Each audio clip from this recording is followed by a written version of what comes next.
Who are the children who are enrolled in these institutions? Who are the children who died while under the care of administrators, and under what circumstances? Who are the children who died after being discharged as a likely direct result of a circumstance related to their attendance at these institutions? Who are the Stalo children who attended any residential school and did not return home, and what happened to them? And who are the people whose actions or inactions resulted in the deaths of these children?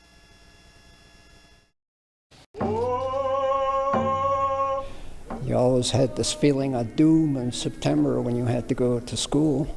Hopefully you'd be back for Christmas, and if not, you wouldn't be back till June. So you were out 10 months out of that year. In many cases, a lot of the children were taken away from, without any objection from their parents, to be delivered to the residential school. My parents were told if they did not allow our kids to go to school, they would be thrown in jail. School was one of discipline. It was one of get in line quickly, be quiet, don't be heard, get over here, do this, do that. That was the extent of our day. To fear from being strapped or watching the strap, that never ever left my mind. You got strapped for foolish things like being loud, being slow to get in line, maybe just being a kid, just being a child.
I'm a state. In a shout. Nilti en uchomich squatich. Martina Pierre Tinuka and squatich. Skatlimch. I'm Lilotimch. I went to residential school throughout my years from grade 1 to grade 12. I graduated from Indian Residential School in 1957. I am a survivor of the residential school in St. Mary's Residential School in Mission City, BC. I believe I was 6 years old when I first went to residential school. They came to where we were camping at the hop yards, working at the hop yards. Priests would come in a big cattle truck to pick us up. And so we rode on the back of the cattle truck to go to the school. So whether it was rainy, cold, or anything, we still had to sit in the cattle truck on benches. When we get to residential school, we were split up. The boys were on one side and the girls were on one other side. And if we were so much to talk to anyone, we were scolded and punished. So we weren't allowed to talk to our brothers. If you weren't asleep at a certain time, and the senior monitors would come around, and if they thought you weren't sleeping, they'd tell you, go line up, and the nuns would strap us, put us over a bed and strap us.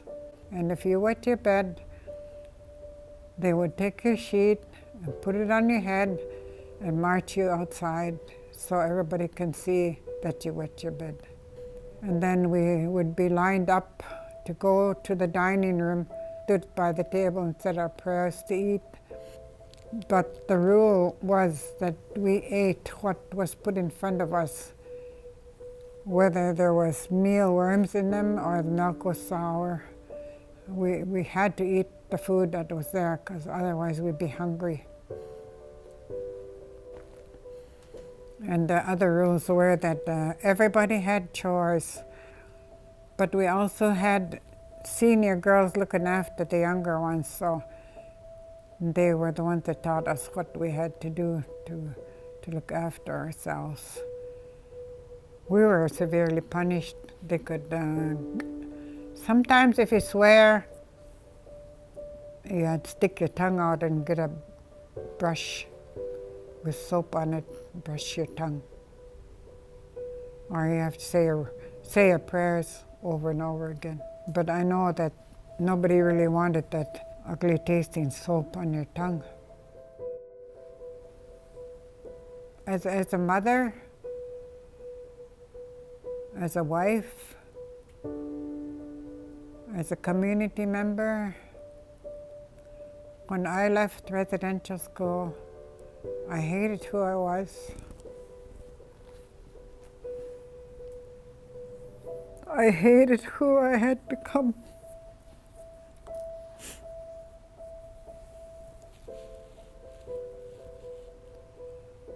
I came home thinking that I would change my people because they were into a lot of social issues, drinking stuff.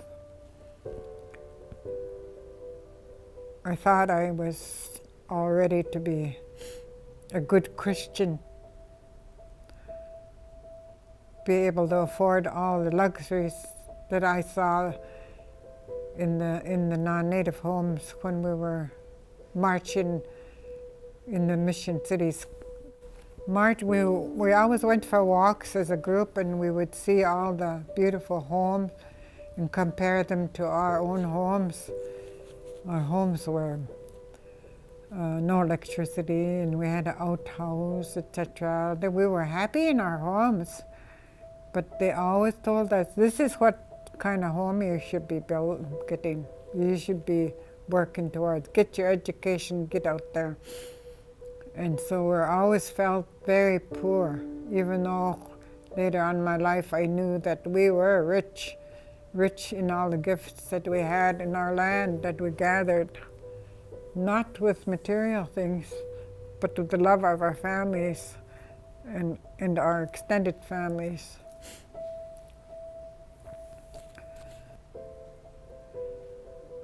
And I believe that any abuse that we got from our husbands because they were into alcohol, that it was a normal way of life. But it took a lot of drive for me to eventually get all my education, go to university, even though I had to fight for my right to be a woman that can go get educated.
Mike Kelly is 77 years old now, but when he was 5 years old, he was brought to St. Mary's.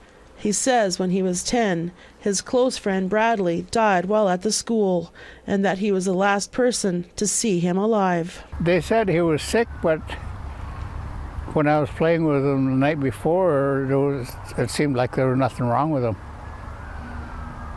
Yeah. So that's what troubled me, was they said he was sick, and I said no, he wasn't, because I was playing with him marbles, eh? And then the night bell rang, so we had to zoom up to bed. The next morning we found out, I didn't find out till later that he was dead, eh? Kelly says that loss has stayed with him his whole life, and he blamed himself until today, when he was finally able to let his friend go. It's been years since Chief Ralph Leon Jr. has been back to his former residential school. I haven't come back here because of what's still in my mind, what I witnessed here.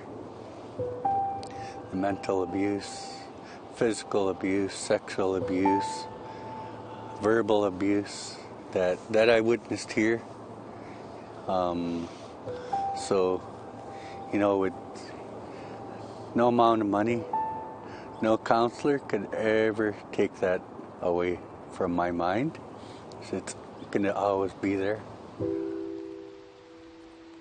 Chief Leon says he was 10 years old when he was forcibly taken from his community of Stehalis and brought here to St. Mary's.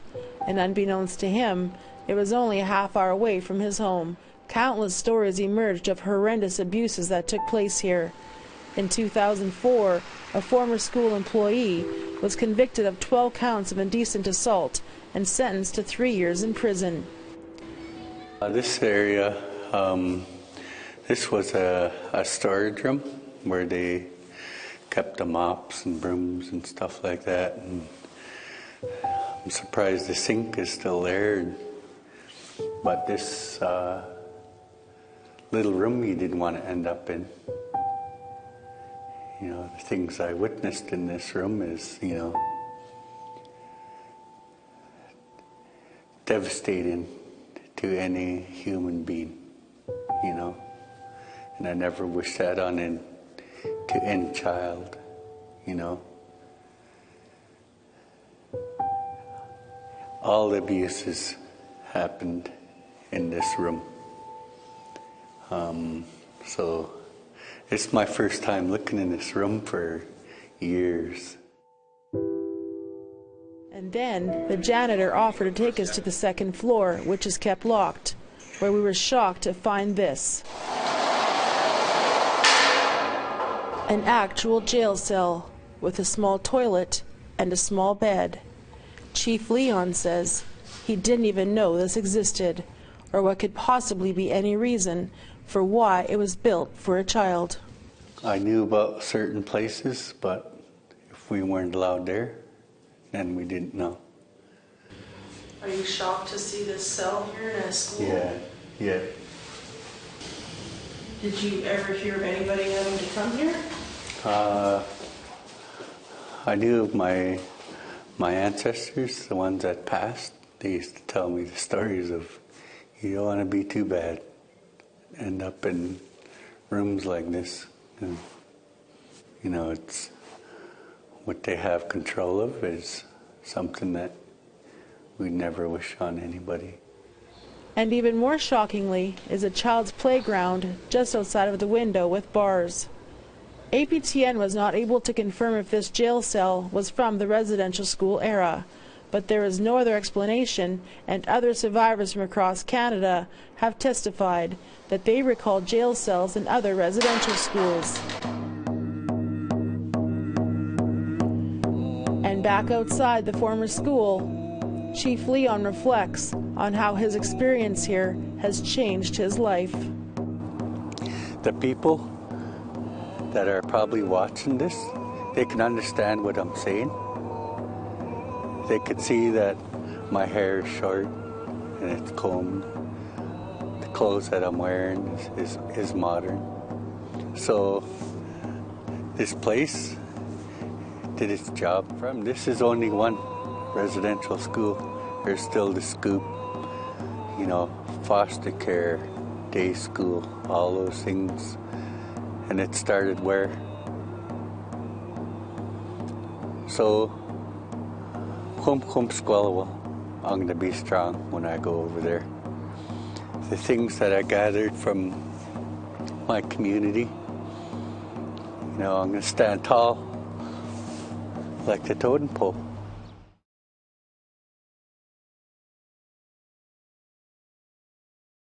The Stalo First Nation says it has linked 158 child deaths to 3 former residential schools and a hospital in the Fraser Valley. Village that belonged to the Puqualis people. And through the evident time of colonialism, smallpox did run through a lot of our villages. And from that point of time, this village ceased to exist. And when the settlers first came over here, they had a mission in mind. And that's why this township is called Mission. And one of the missions that they had in their mind was to colonialize the land. And the Indian residential schools were one of the parts to that. And that's what we're here this afternoon to discuss, is the happenings and the findings that took place on South Tamuk, on our land and on our territory. But before we continue on with our ceremony this afternoon, I'd like to ask our respected drummers to please come forward and welcome us with a welcoming song before we continue on with our work, Siem and Siaya. This is a very difficult day for a lot of us. Majority of the people that are in attendance here, in Quilmuk people that are in attendance, our families did attend these residential schools. In one way, shape, or form, every Quilmuk person here has been affected by the Indian residential school in one way, shape, or form. So this work isn't taken very lightly. It's with heavy heart and heavy mind that we're doing this work this afternoon. To our elders and friends that are in attendance, there are services that are provided for you during this time. Like I said previously before, the Indian Residential School Survivor Society is here offering counseling sessions, brushing with cedar bough, and as well as smudging, as well as Quiquilstom, and as also we have a first aid here as well. If at any time this is too much for you or too overwhelming in this space, you can feel free to take a moment and step out and sit with our elders and our spiritual healers that are surrounding us. But just want to secure and advise our elders and reassure you, you are in a safe spot. You are in a safe place. Siem Siaya, when we conduct our ceremonies in the longhouse, we usually call witnesses up amongst the crowd, because before the settlers came over here, we didn't have a written paper that said what's going to happen or what did happen. It was always a word of mouth, and it would go from village to village to village to village. This is what happened here on this day. I was a witness. I seen it with my eyes. And to everyone that's in the crowd this afternoon, you are all witnesses to this work that's going to take place on behalf of our Sialakwa. At this time, I'd like to introduce our panelists that we have here. We have Lenukhwiyat, Chief David Jimmy, representing Stalo Nation Chief and Council, and we also have Steam Grand Chief Doug Kelly, representing the Stalo Tribal Council. I'll leave them with their introduction remarks at this time. Israel, Lenukhwiyat Toskwi Tolitzo Kwaskwayala. My Quilmuk name is Lenukhwiyat.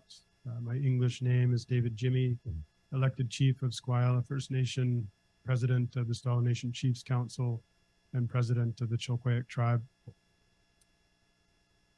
I want to first just acknowledge all of those that have come forward through these challenging times. A lot of preparation, not only for today, but all of the work over the last 2 years. It's not easy work. Also just want to acknowledge Fetuk. Fetuk has helped many, many communities through the Fraser Valley and beyond. One that carries cultural teachings and has always been alive and aware of his surroundings, has always absorbed all of that knowledge that's been shared and passed down from his elders, and represents and comes to help families in a good way from the goodness of his heart. So I really want to acknowledge the Tuk for being the voice today. Chiefs, elders, leaders, brothers, sisters, MLAs, mayors, reporters, good afternoon. Our people are carrying mixed emotions. We're on a journey to confirming the truth that we carry in our DNA. We're on a journey to discover facts to what we have already heard from our great-grandparents, our grandparents, past chiefs and leaders about what took place in residential schools. Our people are carrying incredible pain that was inflicted upon them by removal from their home, from their parents, their grandparents, their families, and placed in residential schools where there was no oversight to keep those children safe, where there was no oversight to ensure that they were provided adequate food, warmth, shelter. None of those things that you take for granted were there for our children. We know in here that some children never made it home. We know that some of those children were put away and not put away properly in our way, allowing families to agree. We know that things were done and that there was no accountability. None. There was no justice. And so the work we're doing here, the work of the Stalo Nation Chiefs Council, SQA, and the Stalo Tribal Council is to document the truth, to set out the facts. And we're on a journey that's going to take us some time, but we'll begin to heal as those truths become evident. Just a brief explanation, sort of historical context of where we started this work. After the announcement of the 215 in Kamloops, our leadership came together to discuss our approach and what we were going to do. So we started thinking about all of the different aspects in collecting information, the research, the data. But before we started that work, we were reminded by Chief Mark Point that before we do anything, we had to take care of our spirit, take care of and follow our cultural protocols. So we ensured that that work was done before we even started. Chief Terry Horn had come forward to offer his time to carve 2 commemorative poles, one that you see here at St. Mary's and the other at Kokalitsa.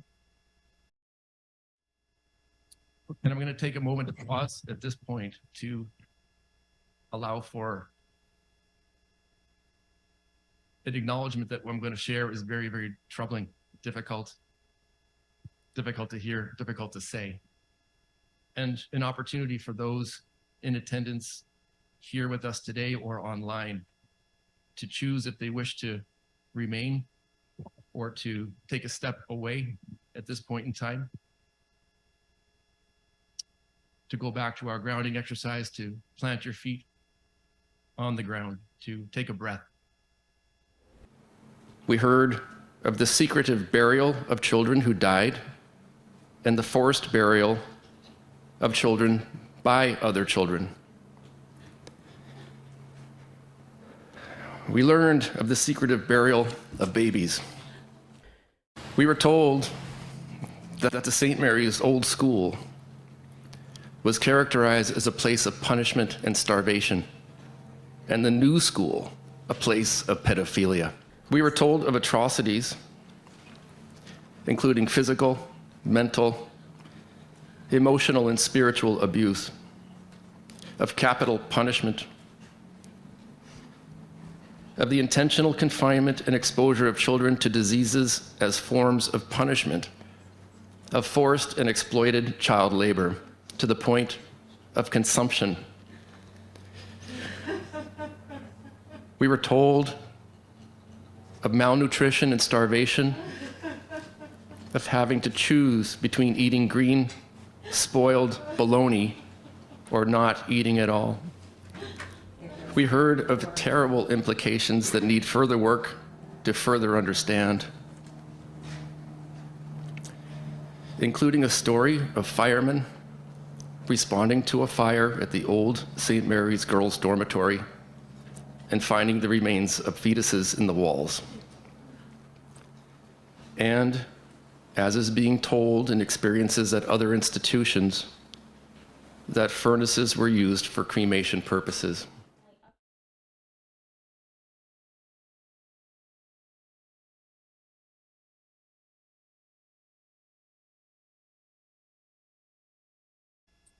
I've worked with Grand Chief Clarence Penier for 43 years now, and we've talked about his journey.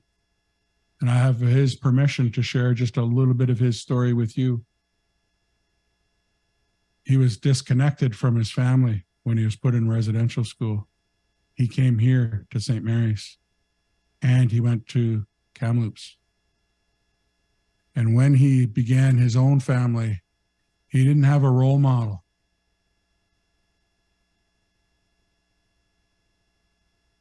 The school did not provide him a role model, and he wasn't home with his parents to have those role models on how to parent. And he still carries some of that hurt for not being the parent that he had hoped he would be, of that he cares and shows every day for his 5. And you're showing your children the love that you care on. We're healing from the pain inflicted on our children, and that pain was brought home.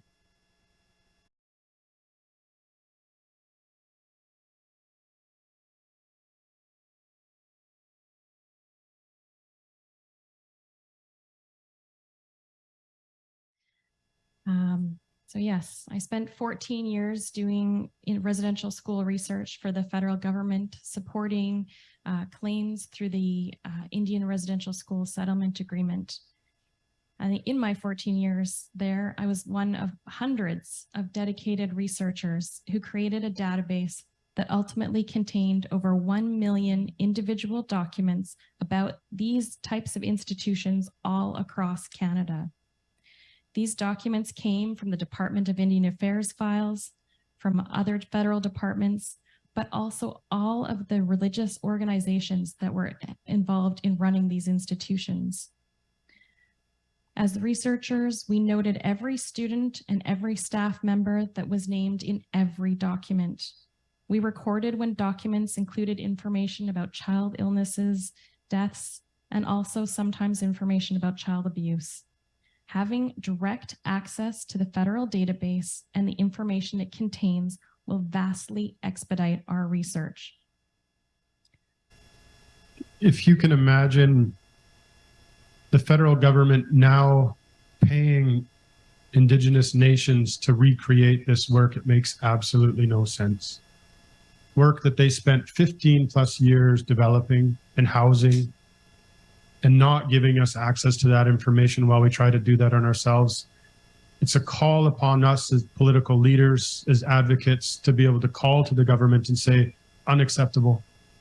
100%.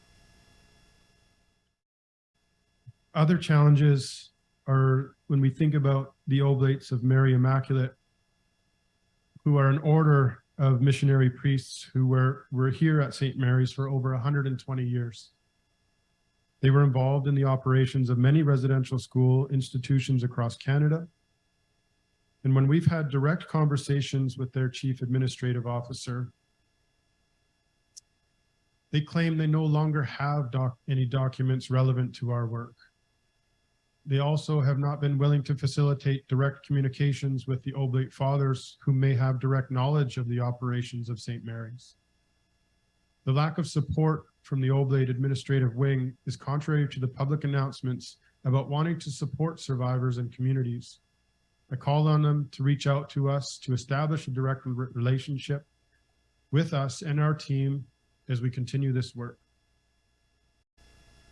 Another challenge, the National Center for Truth and Reconciliation in Winnipeg has been given the mandate to hold all relevant documents related to the Indian residential school system in Canada. The National Center is restricted by the legislation that created it in the province of Manitoba's Freedom of Information and Protection of Privacy Act. It is not operating under the First Nation principles of data sovereignty, ownership, control, access, and possession. It is unreasonably restrictive to Indigenous nations seeking access to control of their information held by the National Center. These two pieces of legislation must be removed or amended to remove these barriers and allow us to bring these documents and the knowledge they contain back to our communities.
The National Indian Residential School Crisis Line is available for survivors and others who might need support.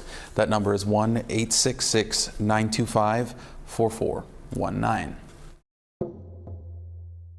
I am a warrior and a survivor. I spent hours in this house. Seemed like an eternity. The majority of the abuses that happened here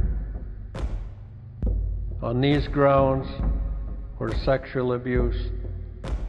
I have triggers some days, every day.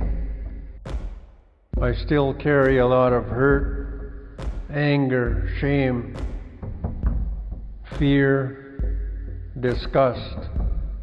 You never forget this experience. It's an experience in childhood that you will bring to your grave. Orange Shirt Day for me is every day. We don't get to take the shirt off and forget. Orange Shirt Day is a day to recognize the impacts residential schools have had on Indigenous families and communities. It's recognition for what my residential school brothers and sisters endured. This is about now and the intergenerational effect that we live with today. I feel Orange Shirt Day is an opportunity to engage in discussion about some really hard topics. It is an opportunity to express how we want the education system to change, not only for Indigenous students, but for all students.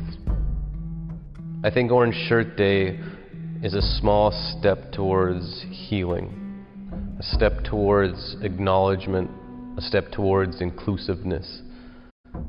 Today my healing is to educate the educators, educate the governments, educate society. I want to ensure that no other person who is Indigenous faces culture loss and is left with a really broken identity.